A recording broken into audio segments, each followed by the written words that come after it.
Hey guys, welcome back to the channel. Today we're going to be going over the pitfalls of running a meaty Supra setup. As I've said multiple times throughout my videos, these are 255 40 19s up front, 285 35 19s in the rear.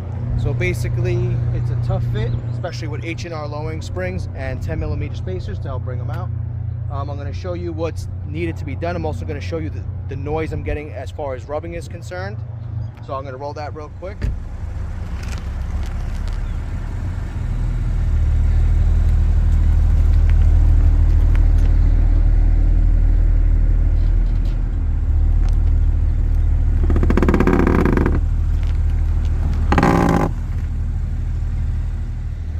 So now basically that's only happening on full cut for the most part.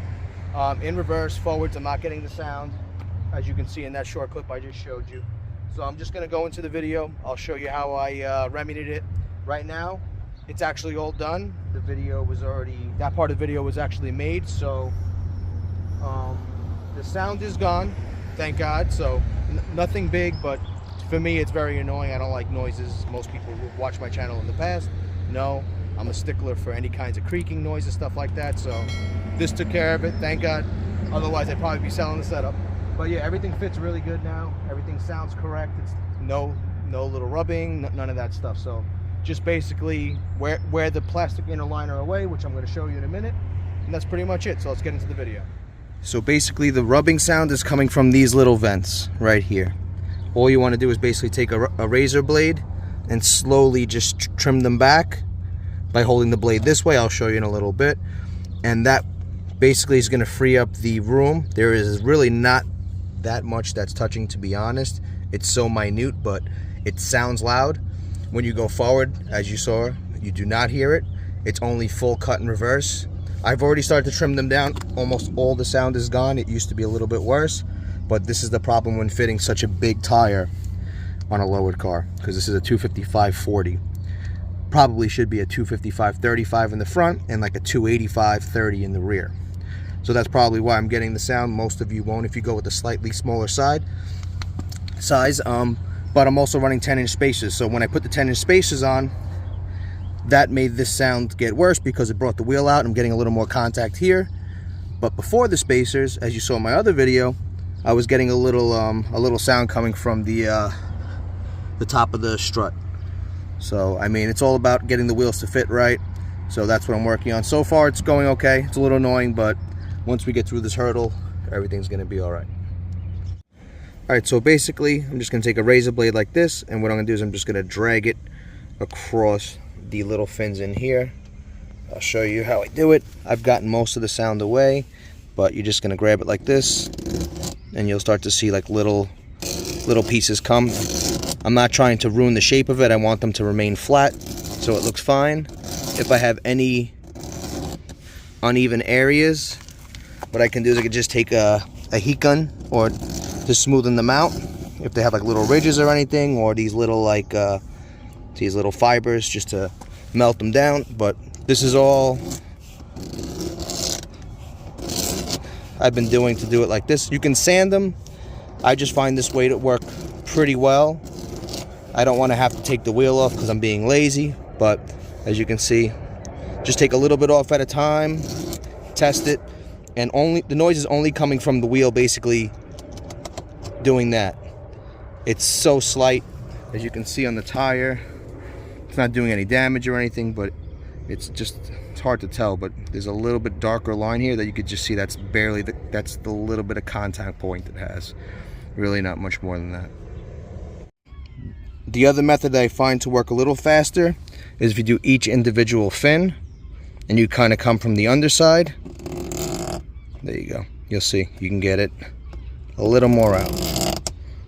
And then you go one at a time. Just kind of go along. You can clean up all little edges and then you just smoothen it out. The fins will look normal. They won't look all weird like you're gouging them out, because if you were to start slicing, it'll go faster, but then you may make a big dip and then it's going to look funny in here. You know, the whole idea is to look like nothing was done.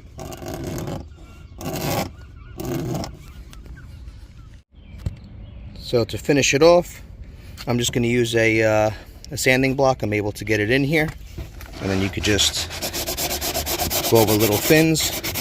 That way you keep everything nice and square.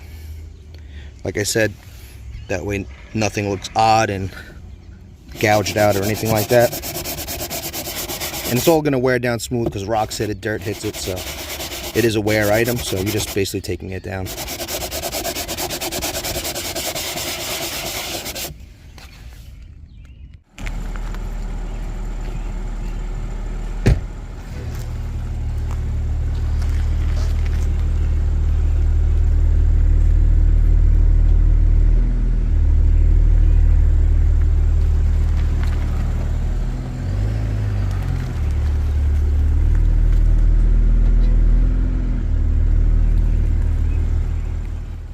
Alright guys, so that's pretty much it.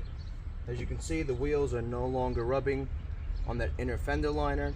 We managed to fit the Supra wheels with 255/40 19s on an M340, lowered on H&R Sport Springs with 10mm spacers. I know that's a mouthful, but that's the setup. So with that being said, overall ride quality, car rides excellent. The Meteor tire rides better than stock. When I had the stock wheels on with the run flats and stock suspension, it rode okay. A little harsh, not too bad, not too good. When I loaded on H&Rs, it did get a little bit harsher in some areas and a little better in others. So that's a good thing. But now adding, like I said, a Meteor tire, non-run flat, ride quality is definitely better. Handles better. The car just feels like a completely different car. Doesn't even feel the same. So I would recommend the setup. I would recommend actually going, like I was saying earlier, with a 255 if you want to go wide in the front, 255/35, and a 285/30 in the rear. That way the overall height will be a little smaller, less rotational mass, which will help. But this will give you the better ride quality having the Meteor tire. I bought these used, so this is how it came. So that's what I was going with. But overall, I'm very happy. I fixed that little issue, which was annoying, but it was minor. It's just plastic. It's not like something was breaking, something's wrong. So I took care of that. I showed you guys how to do it, and that's pretty much it. So if you guys have any questions, like, comment, subscribe, and I'll see you guys next time. Take care.